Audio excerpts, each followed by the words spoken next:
여러분 주부를 참고하실 때 여러분 앞에 귀의 소식 전하겠습니다. 우리 교회를 방문하신 모든 분들 주님의 이름으로 환영합니다. 등록 원하시는 분 말씀하시면 저희가 친절하게 도와드리도록 하겠습니다. 다음 주에는 오후 찬양 예배를 오이코스 전체 모임으로 드리게 됩니다. 개별적으로 모였었지만 함께 전체 모여서 다른 오이코스와 함께 호흡하고 또 다른 오이코스의 은혜를 함께 경험하는 시간을 가지려 하니 적극적으로 참여해 주시길 부탁드리고요. 아울러 오늘 이번 주간 오이코스 모임이 있습니다. 주보에는 나와 있지는 않은데요. 우리가 교회 학교를 위한 울타리 기도를 진행하려고 합니다.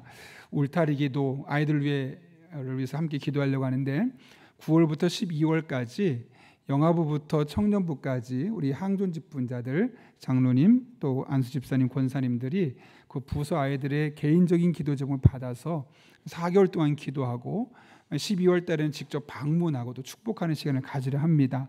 그런데 혹시나 아이들이 어려서 깜빡할 수 있으니 부모님 중에 자녀를 두신 분이 계시면 꼭 기도 제목을 하나 정도, 2개 정도 적어서 교회로 보내주시면 저희가 다 취합을 해서 각 부서별로 그것을 전달해서 함께 기도하는 시간 갖도록 하겠습니다. 올해는 우리가 일단 항존 집분자들 위주로 진행하는데요. 혹시 그 해당되지 않는 분들도 위에서 계속 기대해 주시면 감사하겠습니다. 아울러 하반기 훈련 과정을 모집하고 있습니다. 주보를 참고하시고 오늘까지 신청해 주시면 되겠습니다. 8월 영화 상영합니다. 우리 8월 달을 기억하며 역사를 잊은 민족에게 미래는 없다는 말이 있죠. 그래서 우리가 다양한 영화들을 볼 수 있겠지만 우리나라 처음으로 사전을 만들었던 조선어학회 그 사건을 배경으로 하고 있는 말모이라는 영화를 보려 합니다. 재미도 있고 또 의미도 있고 함께 두 마리 토끼를 잡을 수 있는 게 무엇일까 고민하다가 선택했는데 혹시 시간 되시는 분들은 오셔서 보고 또 마음에 깊은 감동을 갖고 또 돌아갔으면 합니다. 9월 신앙도서를 추천합니다. 용서, 상처를 치유하는 사랑이라는 아주 얇고 쉽게 읽을 수 있는 내용인데요. 책은 얇지만 그 내용 자체는 너무나 두껍고 우리에게 큰 유익한 책입니다. 비싸지 않은 책이니 원하시는 분들은 사무실을 신청해 주시면 저희가 한꺼번에 모아서 여러분 읽을 수 있도록 제공해 드리도록 하겠습니다. 가능하면 이번 주 안에 신청하시면 되겠습니다. 주차장 보수공사가 완료되었습니다. 그런데 그럼에도 불구하고 예배 전후에 혹시 차 때문에 서로 불편한 일이 생기지 아니하도록 우리 성도님들께서 차량 번호를 교회 사무실에 등록해 주시면 저희가 확인하고 긴밀하게 협조해서 서로 불편함 없이 예배드릴 수 있도록 하려고 합니다. 그리고 혹시나 전화가 오더라도 좀 편안하게 또 따뜻하게 전화를 맞아주시면 수고하는 주차봉사위원들이 또 위로가 되지 않을까 생각합니다. 교회 은혜 받으러 오는 것이 서로 얼굴 찡그리러 오는 게 아니니까 그렇게 협조해 주시면 좋겠습니다. 우리 여러분의 신앙을 조금씩 계속해서 좀 도움을 줄 수 있도록 신앙 에센스를 저희가 제작합니다. 지난달에는 우리가 기도에 대해서 했었고 이번 달에는 또 하나님에 대해서 이렇게 매달 하나씩 여러분에게 제공해 주려고 합니다. 여러분들 기도하는 마음으로 꼭 읽어보시면 많은 유익이 있을 겁니다. 계속해서 신해선 산악회 9월 산행 안내입니다. 9월 7일 토요일에 진천 농다리 트레킹과 한반도 지정을 가게 되는데요. 오전 7시에 교회에서 출발하게 됩니다. 적극적으로 함께 참여하며 교제하시면 되겠습니다. 결혼 소식이 있습니다. 유브라 청년 돌아오는 토요일 용인 페이지 웨딩홀에서 있습니다. 위에서 기도해 주시고 축복해 주시길 바랍니다. 김남광, 김경희 집사님 가정에서 장례 감사로 사랑의 성미 드렸습니다. 어려운 이웃들을 섬기는 데 사용하도록 하겠습니다. 교역자와 직원의 휴가가 이번 주간에 있습니다. 특별히 새벽기도 기간과 수요기도의 차량 시간 운행할 때 25인승 노란색 차량을 운행하는데요. 8135번 잘 기억하시고 그 차량을 탑승하시면 불편하지 않게 예배드리러 올 수 있습니다. 더 자세한 광고는 주보를 참고해 주시고 우리 함께 기도하고 말씀 나누겠습니다. 거룩하신 아버지 하나님, 오늘 우리를 주님 전에 불러주셔서 예배하게 하시고 하나님의 말씀을 들을 수 있는 귀한 기회를 주신 것 진심으로 감사를 드립니다. 말씀 듣는 이 시간, 이 말씀이 송이꿀보다 달게 들려지게 하시고 내게 주신 말씀으로 받을 때 이 말씀이 우리의 영혼을 살리고 우리의 삶의 이정표가 되고 우리가 다시 하나님과 가까워지는 영적인 도약할 수 있는 은혜의 말씀 되게 하여 주옵소서. 예수님의 이름으로 기도하옵나이다. 아멘. 우리 한번 웃으면서 앞뒤 좌우에 있는 분에게 인사합니다. 하나님의 사랑으로 사랑합니다. 이렇게 인사하겠습니다.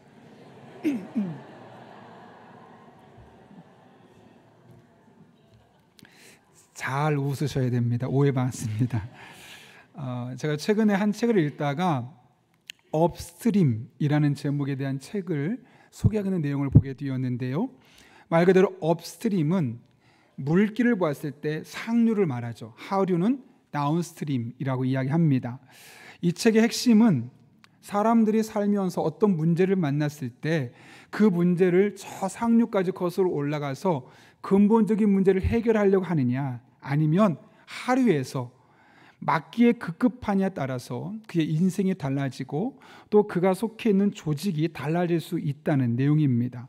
그러면서 앞부분에 두 친구의 이야기를 하는데요. 두 친구가 이제 강가로 가는데 살려달라는 외침과 함께 어린아이가 떠내려오는 겁니다.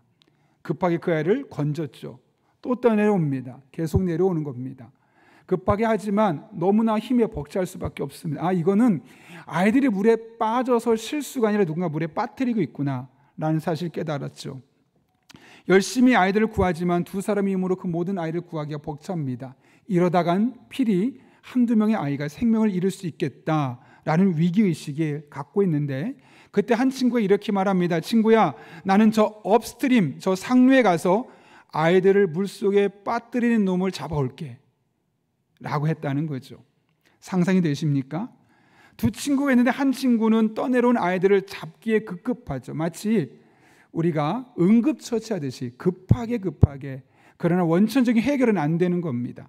그런 가운데 한 친구는 저 상류로 올라가서 그 아이들을 빠뜨리고 있는 그 녀석을 잡으면, 근본적인 문제가 해결되면 밑에서 급급하게 응급처치할 필요가 없다는 겁니다. 저자는 이런 질문을 던집니다. 당신은 어떤 선택을 할 것인가? 상류로 가서 문제를 근본적으로 해결할 것인가? 하류에서 응급처치만 반복할 것인가? 업스트림의 관점에서 사람을 분리하면 둘로 나눌 수 있을 것 같습니다. 한 부류는 어떤 문제가 생기면 왜 이런 문제가 생기는 것일까? 그 원인을 깊이 분석하고 그 원인 자체를 없애려고 노력하는 사람. 또한 반면에 어떤 사람은 문제가 생겼을 때 그 근본적인 원인을 해결하기보다는 지금 당장 눈앞에 있는 문제를 해결하기에 급급해서 응급처치만 하는 사람. 물론 그렇게 해도 잠깐 동안은 문제가 해결될 수 있겠지만 근본적인 문제가 해결되지 않으면 결국에는 똑같은 문제를 계속해서 반복할 수밖에 없는 겁니다. 예를 들면 부부가 있죠. 근데 부부가 늘 같은 문제를 다툽니다. 이상할 정도로 그때 다툰 것 같고 또 다투고 또 다투는 겁니다. 그때 어떻게 하는 게 옳을까요? 왜 이런 일이 생길까? 이 업스트림의 사고방식을 가진 사람들은 왜 우리 인생에 이 문제가 계속해서 걸림돌이 되는 걸까? 고민해보고 그 근본적인 원인이 무엇인가를 찾고 그 문제를 해결하려고 합니다. 그런데 많은 사람이 다운스트림, 저 하류에서 그렇게 그 문제를 근본적인 문제를 해결하려기보다는 지금 당장 있는 그 문제를 피하기 위해서 미안해 혹은 말하거나 다른 문제로 덮어서 잠깐 동안 모면하고 있다는 거죠. 그래서 해결된 것처럼 보이지만 결국에는 그 뒤에 똑같은 문제가 계속해서 반복될 수밖에 없다는 겁니다. 이것이 우리의 신앙생활에서도 반복해서 나타난다는 데가 문제 있습니다. 이른바 업스트림의 사고방식이 계속 나타나는 거죠. 일상에 문제가 생겼을 때, 뜻하지 않은 고민들과 일들이 생겼을 때 우리가 어떻게 되는 게 옳을까요, 여러분? 왜 그럴까? 하나님, 저의 삶에 왜 이런 문제가 있는 걸까요? 이 문제의 원인은 어디에 있고 어떻게 하면 이 문제를 해결할 수 있을까요? 그렇게 하나님과의 관계 안에서 그 문제를 풀어가는, 근본적인 문제를 풀어가는 것이 우리에게 필요하겠죠. 그런데 많은 분들이 그렇게 하기보다는 지금 당장 눈앞에 보인 문제만 해결하기 급급해서 결국 그 문제를 해결할 수 없게 되고, 그러다 보면 또 다시 그 문제로 인해서 힘든 시간을 보낼 수밖에 없음을 우리들의 삶에서 이미 여러 차례 경험해 왔을 겁니다. 그러므로 여러분, 응급처리만, 급한 불을 끄는 데만 우리가 살아갈 것이 아니라 오히려 근본적인 원인이 무엇인지를 찾아야 합니다. 우리들의 삶에 나타나는 모든 일의 원인은 영적에 있습니다. 그러므로 하나님과의 관계 안에서 하나님, 이 문제의 원인이 어디에 있습니까? 어떻게 하면 이 문제를 해결할 수 있습니까? 그 하나님 주신 지혜를 가지고 근원을 찾아가게 되어질 때 우리는 근본적인 문제를 해결할 수 있게 되는 것이죠. 필요하면 영적인 대수술을 해서라도 그 문제를 해결해야 합니다. 그래야지만 하나님 안에서 누릴 수 있는 영적인 기쁨과 만족과 안식과 참된 평안을 경험할 수 있기 때문에 그렇습니다. 오늘 본문의 말씀은 예레미야서의 결론이죠. 그래서 남유다가 멸망해가는 과정을 요약해서 정리하고 있는데요, 사실 오늘 52장의 말씀은 예레미야 39장의 말씀과 거의 유사합니다. 그런데 그것을 한 번 더 언급하는 거죠. 그 이유가 무엇 때문일까요?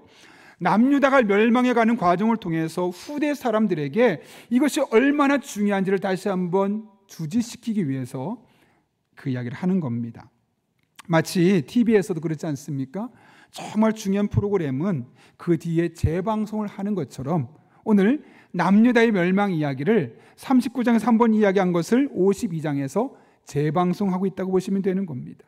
그만큼 오늘 본문의 이야기가 너무 중요하다는 겁니다. 그렇다면 오늘 본문의 이야기 핵심은 무엇일까요? 바벨론의 사령관 느부사라단이 대군을 이끌고 예루살렘에 쳐들어와서 이스라엘 땅을 무차별적으로 유린합니다. 13절과 14절을 보게 되면 왕궁과 고관들의 집, 또 집안에는 모든 시민들의 집을 불태우고 성벽을 허무는 일을 하게 되죠. 근데 그런 와중에 다 허물어도 괜찮은데 이것만큼은 허물어져서는 안 되는 것이 있었는데 그것까지도 불타고 허물어집니다. 오늘 본문 12절과 13절의 말씀 같이 한번 읽겠습니다. 시작. 바벨론의 느부갓네살 왕의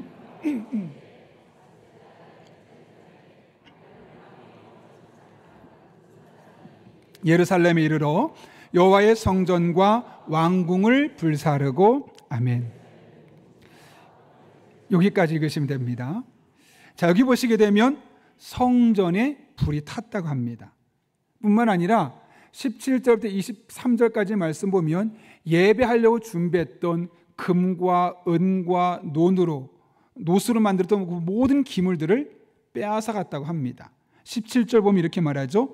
갈대아 사람은 가져갔고, 18절 섬길 때 쓰는 모든 녹그릇을 다 가져갔고, 19절 사령관은 금으로 만든 물건의 금과 은으로 만든 물건의 은을 가져갔더라. 또 20절 이하는 노수로 만들었던 건데 다 가져갔는데 이렇게 말합니다. 솔로몬 왕이 여호와의 성전을 위하여 만든 놋 무게는 헤아릴 수 없었더라. 이처럼 이 성전에 있었던 모든 집기를 빼앗아갔을 뿐만 아니라 성전을 불태워버립니다. 중요한 것은 성경에서 성전은 하나님께서 이스라엘 백성들을 만나주시는 장소였다는 거죠. 일종의 영적인 젖줄과 같은 겁니다. 그렇다면 왕궁이 불에 타고 백성들의 모든 집이 불이 타고 성벽이 무너져도 하나님이 정말 이스라엘 백성들을 생각하신다면 그 성전만큼은 멀쩡하게 남겨두셔야 되지 않을까요? 만약 그랬다면, 완전히 망해서 다 불탔는데 그것이 멀쩡히 남아있었다면 이스라엘 백성들이 어떻게 했어요? 여러분 보세요. 하나님은 살아계십니다. 다 불타도 성전만은 하나님이 지켜주십니다라고 자랑스럽게 말씀할 수 있지 않았을까요? 그런데 하나님이 왜 그 성전까지 불타는 것을 허락하셨을까요? 그것은 그들이 가지고 있었던 성전 불패의 신앙, 이 성전 불패 신앙을 깨뜨리기 위해서였습니다. 성전 불패 신앙이 무엇이냐면, 성전을 잘 지어놓고 그 안에 예배만 원활하게 진행되기만 한다면 나의 삶과는 상관없이 내가 예배를 드렸기 때문에, 그 성전을 잘 보존하고 있기 때문에 하나님께서 전쟁에서 승리케 해주실 것이고 또 나의 일상에서 늘 복된 삶으로 인도하실 것이다. 이것이 바로 성전 불패 신앙입니다. 나의 일상의 삶은 상관없다는 거예요. 그냥 예배 잘 드리고 기도 몇 번쯤 하고 성전이 위에서 내가 봉사도 좀 하고 이런 일상만 반복된다면 나의 신앙생활의 일상의 삶은 상관없이 하나님 복 주실 거라고 믿는 것이 바로 성전 불패 신앙이죠. 그러나 성전 건물이 이스라엘을 지켜주는 것이 아니었습니다. 하나님이 그들을 지켜주는 것이었고, 그것은 성전에서 드려지는 예배보다, 그 멋진 어떤 기도보다 그들이 일상의 삶에서 하나님과 어떤 관계를 맺고 이웃들과 어떤 삶을 살아가느냐가 훨씬 더 중요한 요소였다는 겁니다. 그런데 이스라엘 백성들은 이것을 잊어버렸고, 성전 건물을 유지보수하고 그 안에서 예배만 끊임없이 드려지면 되는 거야. 나 주일 예배 드렸잖아. 그럼 되지 않았어? 라면서 살았다는 것이죠. 그런데 이것이 과거에도 비슷한 일이 한 번 있었습니다. 사무엘이 지도자로 있던 시대, 이스라엘과 블레셋 사이에 치열한 전투가 있었죠. 보다 강력한 군사력을 갖고 있었던 블레셋이 당연히 이스라엘과 전투에 승리하게 되었고, 1차 전쟁에서 이스라엘은 패배를 겪을 수밖에 없었습니다. 이때 패배를 겪고 나서 이스라엘 백성들의 지도자가 선택했던 해법이 무엇일까요? 사무엘상 4장 3절과 4절 보면 이렇게 말합니다. 여러분이 한번 읽어보겠습니다. 시작. 이스라엘 장로들이 이르되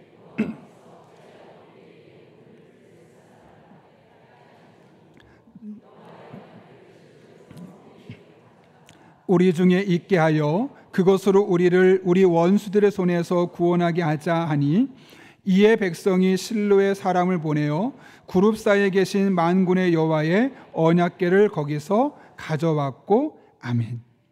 여기 보면 이스라엘 지도자들이 어떻게 했냐면 언약궤를 가져왔다 그래요. 근데 왜 가져왔다 그래요? 여기 중요한 표현이 있어요. 그것으로 우리를 원수들의 손에서 구원하게 하자. 이게 무슨 말이에요? 지금 언약궤만 가져오면 이번 전쟁에서 우리는 승리는 따놓은 당상이다. 언약궤만 있으면 돼. 언약궤만 있으면 우리는 승리할 수 있어. 라는 생각을 갖고 있었기 때문이죠. 그런데 결과는 어떻습니까? 4장 10절과 11절은 말합니다. 블레셋 사람들이 쳤더니 이스라엘이 패하여 각기 장막으로 도망하였고, 살육이 심히 커서 이스라엘 보병에 엎드러진 자가 3만이었으며 하나님의 궤는 빼앗겼고 엘리의 두 아들 홈니와 비나스는 죽임을 당하였더라. 아니, 언약궤를 가져다 놨으면 승리해야 되는데 어떻게 됐다고요? 패배했어요. 언약궤 없을 때보다 더 많은 인구인 3만 명이 죽었을 뿐만 아니라 그 언약궤를 섬겼던 제사장 둘이 죽었고요, 심지어 언약궤를 빼앗겨버리는 비참한 일을 겪게 되었다는 겁니다. 이스라엘 백성들이 보기에는 이해가 안 되죠. 아니, 처음 전투는 언약궤가 없어서 졌지만 언약궤까지 가져오고 2명의 제사장까지 왔는데 우리 왜 지는 거야? 하나님이 바로 이것을 노린 겁니다. 언약궤가 전쟁에서 승리를 주는 것이 아니라는 것이죠. 언약궤가 너희들을 지켜주는 것이 아니라는 거예요. 언약궤는 물론 하나님께서 이스라엘 백성들을 만나주셨다는 것을 보여주는 상징적인 물건이죠. 그러므로 언약궤가 그들을 지켜준 것이 아니라 하나님께서 그들을 지켜주신 겁니다. 그렇다면 이스라엘 백성들이 이 상황에서 어떤 일을 하는 것이 옳았을까요? 하나님, 왜 우리가 하나님의 백성인데 전투에서 패배를 하는 겁니까? 당연히 하나님이 함께 하시면 이겨야 되는데 왜 패배하려만 한 겁니까? 우리의 문제가 무엇입니까? 어떤 문제를 해결하지만 다음 전쟁에서 승리할 수 있습니까? 이 근본적인 문제를 해결할 수 있는데 언약궤면 이길 수 있어. 성전 불패주의 같은 생각을 갖고 그것을 해결하라기보다는 당장 언약궤만 갖다 놓고 이길 수 있을 것이라고 착각하게 되었던 겁니다. 근데 문제는 이스라엘 백성들만 이런 착각에 빠지는 것이 아니라 우리도 그런 착각에 빠질 수 있다는 거예요. 교회에 빠지지 않고 잘 나오고 때때로 기도하고 적당히 봉사하고 필요한 만큼 헌금하면서 보통의 그리스도인처럼 살아가면, 그래, 하나님이 적어도 내 인생 평균 이상은 유지시켜 주실 거야. 그래서 살다 보면 원하지 않았던, 원치 않았던 어려움을 겪게 되죠. 그럴 때 하나님, 도대체 제 삶에 이런 어려움이 있는 이유가 무엇입니까? 어떻게 하면 이 근본적인 문제를 해결하고 제가 새로운 삶을 살아갈 수 있습니까? 라고 하나님 앞에 묻고 근본적인 문제를 해결해야 되는데, 다시 기도하면 되겠지? 다시 예배 나오면 해결될 거야. 성전 불패 사상과 비슷한 생각 갖고 행동으로 그 모든 것을 바꾸려 하는 모습, 그것이 비단 이스라엘 백성들의 모습뿐만 아니라 오늘날 우리에게서 자주 발견되는 모습이 아니겠습니까?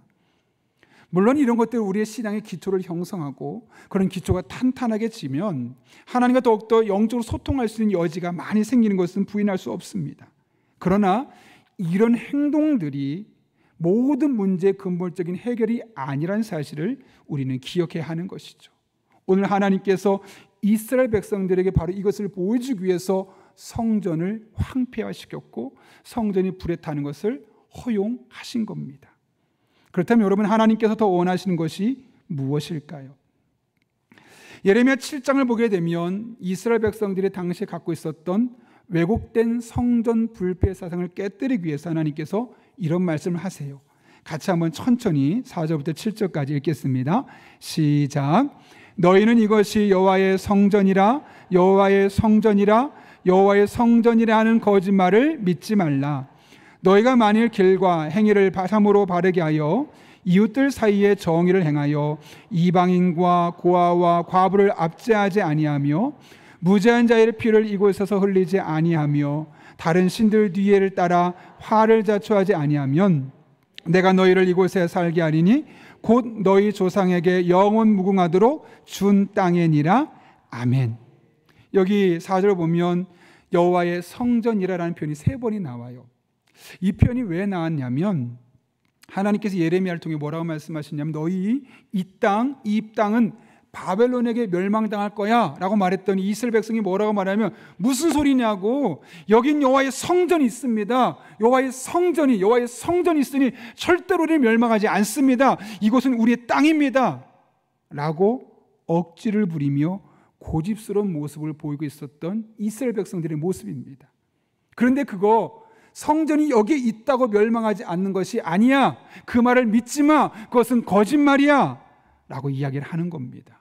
그러면서 정말 이 땅에 머무르면 그 성전이 멀쩡하다고 되는 것이 아니라 너희의 삶이 달라져야 돼 라고 말씀하시면서 어떤 말씀하시냐, 만일 길과 행위를 참으로 바르게 하여 이웃들 사이에 정의를 행하며 이방인과 고아와 과부를 압제하지 아니하며 무죄한 자의 피를 이곳에서 흘리지 아니하며 이웃과 바른 관계, 이웃을 사랑하고 이웃을 섬기는 모습을 살아가라는 거죠. 또 하나는 다른 신들 뒤를 따라 화를 자초하지 아니하면 이방신을 섬기지 말고 하나님만 붙들고 하나님만 의지하면 그러면 내가 너희를 이곳에 살게 하겠다. 성전이 있기 때문에, 그곳에서 예배가 매일 드려지기 때문에 그 땅에 머물 수 있는 것이 아니라 너희들이 나를 믿는 사람으로서 이웃과 바른 관계, 옳은 관계, 섬김 관계를 살피고 나를 잘 섬기면 이곳이 너희가 머물 수 있는 곳이 될 것이다 라고 말씀하고 있는 것이죠. 결국에는 위로는 하나님을 사랑하고 옆으로는 우리 주변에 있는 사람들을 섬기고 사랑하고 아끼는 그런 과정을 통해서 하나님께서 우리들의 삶의 근본적인 문제들을 해결하기 시작하고 이런 과정을 통해서 우리의 신앙을 고치시고 결국 하나님의 놀라운 은총을 우리 가운데 허락하신다고 말씀하고 있는 겁니다. 이것이 바로 하나님 이것을 가르쳐주기 위해서 그렇게 기뻐하셨고 주목하셨고 이스라엘 백성들에게는 영혼의 젖줄과도 같았던 성전이 불타는 것을 그대로 두고 보셨던 것이죠. 건물보다 형식보다 외형보다 그 사람이 어떠냐가 훨씬 더 중요하다, 이 사실을 강조하고 있는 겁니다. 이틀 전에 제1한국계 민족학교인 교토국제고가 고시엔으로 불리는 일본 전국 고교 야구 선수권 대회에서 처음으로 우승하며 우리 일본과 한국을 깜짝 놀래켰습니다. 고시엔은 일본의 고교 야구 선수들이 본선에만 진출하면 돼라는 마음을 가질 정도로 꿈의 무대라고 일컬어지는 그런 무대입니다. 올해는 전국에서 3,441개 팀이 참가해서 49개 학교만 본선 무대에 오르게 되었고 그 본선 무대에서 우리가 잘 알고 있는 교토국제고가 우승하게 되었던 거죠. 이 교토국제고는 해방 직후에 일본에 남아있던 조선인들이 우리의 자녀들에게는 일본 문화에 왜곡된 문화에 물들지 않도록 민족 정신을 가르치고 한국어를 잊지 않도록 하자라는 취지에서 1947년 5월 달에 설립했던 교토조선중학교가 그의 전신입니다. 제일교포들이 민족교육을 위해서 자발적으로 자신들의 돈을 모아서 설립했던 학교였죠. 현재 정원이 중학교, 고등학교 합해서 160명밖에 안 됩니다. 다른 학교에 비하면 학생 수도 현저하게 적고 모든 시설은, 훈련시설은 매우 열악합니다. 기사에 따르면 운동장이 너무나 좁아서 겨우 수비훈련 정도 하고 타격훈련을 하려면 다른 운동장을 빌려야 할 정도로 그렇게 좁은 학교에서 적은 인원이 열악한 시설에서 야구를 하고 있었다는 것이죠. 더군다나 재정이 터무니없이 열악했기 때문에 부족했던 운동도구도 마련할 수 없었습니다. 심지어 야구공을 살 돈이 없어서 야구공의 실밥이 뜯어졌는데 그것을 스카치 테이프로 붙여서 그걸 가지고 훈련을 했다고 하죠. 그런데 이런 학교가 우승이라는 업적을 일궈낸 겁니다. 만약 성전 불패 사상의 관점에서 야구 경기를 본다면 학생 수가 많고 예산도 많아서 설비 투자가 잘 이루어진 학교가 우승해야만 했을 것입니다. 이 모든 조건이 잘 갖춰져 있으니 우승은 따놓은 당상이야 라는 말이 주저없이 나왔겠죠. 그러나 교토국제고는 이런 상식을 깨뜨린 겁니다. 학생 수가 적고 예산은 터무니없이 부족했으며 설비 투자도 기대할 수 없었습니다. 만년 꼴찌를 감내해야만 하는 팀이었죠. 그러나 그들은 그런 것에 매이지 않고 정신적으로 잘 무장되어 있었으며 도구를 탓할 그 시간에 한 번 더 훈련돼서 더 나은 야구 선수가 되기 위해서 실력을 갖췄다는 겁니다. 그 결과 전혀 기대할 수 없는 상황 속에서도 우승을 거머쥐게 되었고 이것이 우리에게 충격을 안겨줄 수 있었던 겁니다. 시설이 중요한 게 아니라는 거죠. 사람이 중요하고 그들이 가진 생각이 중요하고 그들다워질 때 놀라운 일들이 일어남을 이야기하고 있는 겁니다. 우리도 마찬가지 아닐까요, 여러분? 좋은 건물이 있고 은혜를 받을 수 있는, 은혜를 경험할 수 있는 완벽한 예배가 세팅되어 있고 눈물도 뽑아낼 수 있을 만큼 좋은 설교자, 명설교자가 있다 하더라도 우리가 우리들의 일상의 삶에서 하나님과 이웃을 사랑하는 그 진짜 그리스도인의 일상적인 삶을 제대로 살지 않는다면 좋은 건물, 웅장한 예배, 간절한 기도, 헛된 것이 될 수밖에 없다는 것이죠. 결국 우리들의 삶의 근본적인 문제 해결은 위로 하나님을 깊이 사랑하고 그 받은 바 사랑으로 넓게 사랑을 베풀고 사랑하며 살아가는 것, 그것이 우리 그리스도인의 일상이고 그 삶의 시작이 되어질 때 근본적인 문제들이 풀려지기 시작한다는 겁니다. 한 목사님이 글을 읽고 조금 마음이 아팠던 적이 있어요. 그 교회는 이름만 들어도 알 수 있는 크고 유명한 교회거든요. 언젠가 교우들과 함께 수련을 갔대요. 도착한 저녁에 세미나를 마치고 막 은혜 받았어요. 자, 이제 방을 나눕니다. 3, 4, 5 방을 나누고 다 이제 자러 가라고 했죠. 그리고 나서 이제 목사님이 잠깐 둘러보는데 뭐 어른들이 언제 밖에 나가서 그렇게 수련을 하겠어요. 너무너무 기분이 좋으니까 막 대화꽃이 피우는 거예요. 이 방도 저 방도 시끌시끌한 거죠. 도대체 어떤 은혜를 받았길래 그 은혜 받은 포인트가 궁금해서 귀를 딱 기울였는데 은혜 이야기가 아니라 그게 안 왔잖아. 거기 안 온 사람 흉을 보고 있고 오늘 다 좋았는데 이게 조금 불편했고 좋았던 것보다는 불편한 것 또 자기들의 마음을 불편했던 누군가를 함께 이야기를 하고 있는 겁니다. 이들이 있어서는 안 되겠다라는 마음에 목사님이 잠깐 다 불러서 여러분 제가 한 가지 미션을 주겠습니다. 대화의 주제를 정해줄 테니까 오늘 이 시간 교회 부흥과 소그룹의 부흥을 위한 아이디어를 내십시오. 만약 그것이 힘들 것 같으면 주무시면 됩니다. 5분 만에 다 자더라는 거예요. 실제로 있었던 일입니다. 어느 교회일까요, 여러분? 서남 목자교회이고 유기성 목사님의 이야기입니다. 24시간 예수님을 바라봅시다. 예수 동행 일기 쓰고 그것 때문에 많이 유명해져서 그것 때문에 사람들이 모이고 있는 교회입니다. 나도 예수님과 동행할 거야.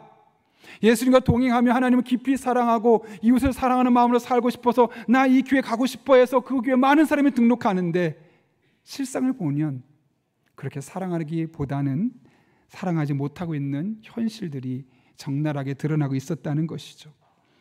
초대교회 역사를 보면 터툴리안이라는 교부가 등장합니다. 그분의 글을 보게 되면 초대교회에서 많은 사람들이 전도할 때 첫 마디를 이렇게 했다 그래요. 당신들은 그리스도인들처럼 살아가는 사람들을 본 일이 있습니까? 당신들은 그리스도인들처럼 사랑하는 사람을 본 일이 있습니까? 사실 우리가 전도할 때 어떤 말을 합니까? 밥 먹었어요? 요즘 어떤 힘든 일이 있어요? 내가 뭐 도와줄까요? 다 좋은 말이에요. 필요한 말이에요. 그런데 터툴리안이 말하기를 그 당시에 초대교회 교인들은 당신들은 그리스도인처럼 사랑하는 사람들을 본 적이 있습니까? 나눈 말로 전도를 시작했다는 것이고, 중요한 것은 이 말에 어느 누구도 토를 달지 않았다는 거예요. 그거 잘못 봐서 그래요. 당신 옆에는 그런 사람이 있겠지만 내 옆에는 교회 다니는데 다 똑같아요. 맨날 불평하고 맨날 싸우고 교회 다니지만 교회 다니지 않는 사람은 같아요. 라고 말하는 사람이 없었다는 거예요. 교회를 다니는 사람이든 그렇지 않은 사람이든 이 말에 토를 달지 않았다는 것은 무엇일까요? 당연하게 생각했다는 거예요. 그래? 교회 다닌다고 그 사람 사랑이 많겠구나. 사랑하려고 노력하겠구나. 그것이 믿는 사람이든 믿지 않는 사람이든 누구에게나 통용될 수 있을 만큼 초대교회 그리스도인들은 많은 사람을 사랑하려고 몸부림쳤음을 이야기하고 있는 것이죠. 그런 의미에서 우리 그리스도는 태생적으로 이타적이고 자기 희생적인 삶을 살 수밖에 없는 것 같습니다. 제가 이번 한 주 동안 용인 시청에 이제 신우회가 있잖아요. 그 신우회 가서 설교를 하고 왔어요. 근데 설교 예배 끝나고 나서 우리 총무님에게 참 큰 은혜를 받았어요. 감동을 받았어요. 예배가 끝나고 나서 한 30명 정도 넘는 사람이 이제 남긴 음식이 있지 않겠습니까? 사실 신우 예배가 어떻게 되냐면 딱 1시간인데 1시간 중에서 30분에서 35분 정도 예배를 끝나고 나면 음식 세팅하고 먹기 시작해서 한 15분, 20분 먹고 10분 남겨놓고 이제 자기 부서로 이동하는 거예요. 그러니까 뭐 대충 먹다가 빨리 급하게 이동하죠. 그러니까 먹던 거 다 두세요 하고 다 그냥 가라는 거예요.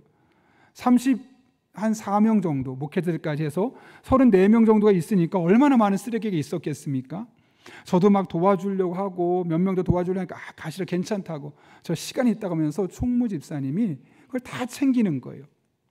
생각해 보면 입술에 침이 묻은 종이컵이 있을 테고 음식 찌꺼기가 남아있을 테고 어떤 거는 테이블에 흘려서 물티슈로 닦아내야 되는 상황도 있을 텐데 막 웃으면서 아무렇지 않게 가시라고 제가 총무니까 다 하겠다고. 그러니까 미안하지만 또 감사하면서 가게 되고 저던 그 모습을 보면서 참 감동이 있었는데요. 어떤 분 그러실 거예요. 목사님, 총무가 원래 그런 겁니다. 맞죠? 총무가 원래 그런 일을 하는 건 맞습니다. 그런데 이분은 8년 전에도 총무였고 7년 전에도 총무였고 지금도 여전히 총무하고 있다는 거예요. 목사님은 권력의 사유 아닙니까? 아니요. 아무도 안 하려고 하는 거예요. 힘드니까, 신경 써야 되니까 귀찮아. 그러니까 그럼 제가 할게요. 그것을 벌써 8년, 9년 계속해서 그 일을 해온 거죠. 사실 제가 8년 전에 신우에 가서 설교할 때는 많으면 보통 5명, 6명, 많아봤자 7명, 8명이었거든요. 근데 이번에 갔는데 성도님들만 27명이 넘게 참석했어요. 그중에 그날 처음 온 사람이 무려 6명이나 되는 거예요. 물론 그들이 거기 온 것은 예배가 좋아서였겠죠. 또 그곳에서 은혜를 받을 수 있기 때문이었겠죠. 그러나 잘 돌아보게 되면 그 안에서 사랑으로 섬겼던 그들이, 은혜 받고 사랑으로 섬겼던 그 신우의 멤버들이, 그 총무님의 사랑을 받고 섬겼던 그 멤버들이 자신들의 부서로 가서 그렇게 은혜로 섬기고 사랑으로 섬기는 모습을 보며 나도 저 신우회 예배 가보고 싶다. 저분이 가는 곳이라면, 저 사람이 모이는 곳이라면 나도 가야지. 5명, 6명 모이던 신우회가 코로나 끝난 지도 얼마 안 됐는데 벌써 24명, 5명, 이제 27명까지 모일 정도로 급속도로 숫자가 증가하게 되었다는 거죠. 그 안에 은혜 받고 그 받은 은혜를 가지고 서로 사랑하며 나누는 그 모임이 있었기 때문에 그렇게 될 수 있던 거 아니겠습니까? 하나님은 우리 개개인의 신앙을 너무 귀중하게 보세요. 그런데 나를 넘어서는 신앙의 고백으로 이웃을 사랑하고 섬기고 베풀고 아끼는 삶을 사는 사람을 보석같이 여기시는 겁니다. 그리고 그런 신앙으로 살아가는 삶을 통해서 그들의 문제를 해결해 주시고 그런 사람들만 경험하는 하나님의 놀라운 은총을 맛보게 하시는 것이죠. 예수님은 요한복음 13장 35절에서 너희가 서로 사랑하면 이로써 모든 사람이 너희가 내 제자가 될 줄 알리라 라고 이야기했습니다. 그러니까 우리가 예수님 믿는다는 것, 예수님의 제자라는 것을 알리는 방법은 내가 교회 다녔더니 이번에 돈을 많이 벌었어요. 대박이 났어요. 사업이 잘 됐어요. 교회 다니니까 우리 아이가 명문대 갔어요. 교회 다니니까 아팠던 몸이 나았어요. 물론 그런 것들도 우리가 교회를 다닌다는 증거가 될 수 있겠죠. 예수님 믿는다는 증거가 될 수 있겠죠. 그러나 저 사람 진짜 교회 다니는구나 라는 것을 가장 잘 증명할 수 있는 것은 우리의 사랑하는 모습입니다. 나만 사랑하고 우리 가족만 사랑하는 것이 아니라 나와 우리 가족의 울타리를 넘어서는 사랑, 우리 교회만 사랑하는 것이 아니라 우리 교회를 넘어서는 사랑으로 나아가게 될 때 저 사람은 진짜 그리스도인이구나. 저 교회는 진짜 좋은 교회구나. 이것이 우리가 이 세상에 보여줄 수 있는 가장 그리스도인다움이라고 말씀하는 겁니다. 우리 그리스도인의 본질은 사랑에 달려 있습니다. 여러분, 사랑하며 살기를 작정하고 결단하고 힘쓸 수 있기를 바랍니다. 내 감정을 뛰어넘고 상황을 건너서서 누군가를 사랑해 보십시오. 하나님 반드시 그 사랑에 반응하시고 그 사랑을 통해 하나님의 은혜를 경험하게 해주시고 우리들의 삶의 편만에 있는 많은 삶의 근본적인 문제가 그곳에서부터 시작된다는 것을 우리는 깨닫게 될 것입니다. 그런 은혜가 저 여러분의 삶 가운데 경험될 수 있기를 예수님의 이름으로 축원합니다. 함께 기도하겠습니다. 이 시간 기도하실 때 우리 한 1분 정도지만 오늘 말씀을 가슴에 담고 하나님, 저의 삶에 이런 은혜를 베풀어 주옵소서. 겉으로 보여지는 신앙생활이 나의 모든 것을 담보하고 그것 때문에 잘 되는 것이 아니라 하나님이 원하시는 것은 하나님을 사랑하고 이웃의 연약한 이들을 돌아보고 적극적으로 사랑하고 올바른 삶을 살아가는 것, 그것이 바로 하나님께서 기뻐하는 삶임을 깨닫고 우리들의 삶에 크고 작은 문제가 생겼다면 이 부분을 먼저 점검해서 하나님과의 관계를 해결하고 이웃과의 관계를 해결하고 그런 과정을 통해서 근본적인 문제가 풀려지는 놀라운 은혜를 우리들의 삶을 통해 경험할 수 있게 해달라고 우리 한 1분 정도입니다. 사모하는 마음으로 지혜와 인도하심을 구하며 능력을 구하며 함께 기도하겠습니다. 거룩하신 아버지 하나님, 불러주신 은혜 감사합니다. 하나님을 바라보며 의지하며 나아갑니다. 오늘 우리들의 삶을 돌아보며 크고 작은 문제가 있었는데 그 원인은 다른 곳에 있었던 것이 아니라 나의 삶에 문제가 있었음을 깨닫게 됩니다. 하나님, 교회 나오고 적당히 기도하고 적당히 봉사하고 적당히 헌금하면 꽤 괜찮은 인생을 살 것처럼 보였지만 의외로 우리들의 삶에 그것만으로 해결되지 않는 많은 문제들이 있음을 깨닫게 하신 것 다시 한번 감사를 드립니다. 근본적인 문제는 하나님과 관계에 있었고 이웃과의 관계에 있었고 나 자신을 돌보지 못했던 것임을 깨닫습니다. 이 시간을 돌아 나를 돌아보고 이웃을 사랑하고 섬기며 하나님과 깊은 영적인 관계끈을 다시 한번 회복할 때 근본적으로 생겼던 크고 작은 문제들이 실마리가 풀려지게 도와주시고 그런 가운데 하나님의 놀라운 은총으로 우리들의 산적했던 문제들이 해결되고 이를 통해 하나님의 은혜를 경험하고 간증하는 복된 성도님들 되게 하여 주옵소서. 그렇게 하나님만을 바라보며 의지하며 믿음의 길을 걷게 하여 주옵소서. 거룩하신 아버지 하나님, 오늘 하나님의 말씀을 통해 이 한 주를 어떻게 살아야 할지를 깨닫게 하신 은혜 진심으로 감사를 드립니다. 우리는 열심히 기도하고 적당히 예배하고 봉사하고 헌금하고 선교하고 겉으로 보여지는 일상적인 보통의 그리스도인으로 살아가면 적어도 보통 이상의 삶을 살 것이라 생각했지만 우리의 삶은 결코 그렇지 않고 또 다른 문제들이 계속해서 발생함을 깨닫게 됩니다. 그리고 그 근본적인 문제는 예배하지 않아서가 아니라, 기도하지 않아서가 아니라, 헌금하지 않아서가 아니라, 봉사하지 않아서가 아니라 나를 바르게 살지 못했고 이웃과의 관계가 어긋났고 하나님과의 관계에 구멍이 생겼음을 깨닫게 하신 것 진심으로 감사를 드립니다. 이 시간을 빌어 하나님과 다시 한번 새로운 관계를 정립하고 이웃을 사랑하고 돌보고 베풀 뿐만 아니라 옳고 바른 삶을 살아갈 때 우리들의 삶의 모든 근본적인 원인이 되는 이 산적한 문제의 해결의 실마리가 풀리게 하시고, 그렇게 풀려지는 과정을 통해 하나님의 은혜를 경험하고 그 은혜를 간증하며 살아가는 복된 성도님들 되게 하여 주옵소서. 예수님의 이름으로 기도하옵나이다. 아멘.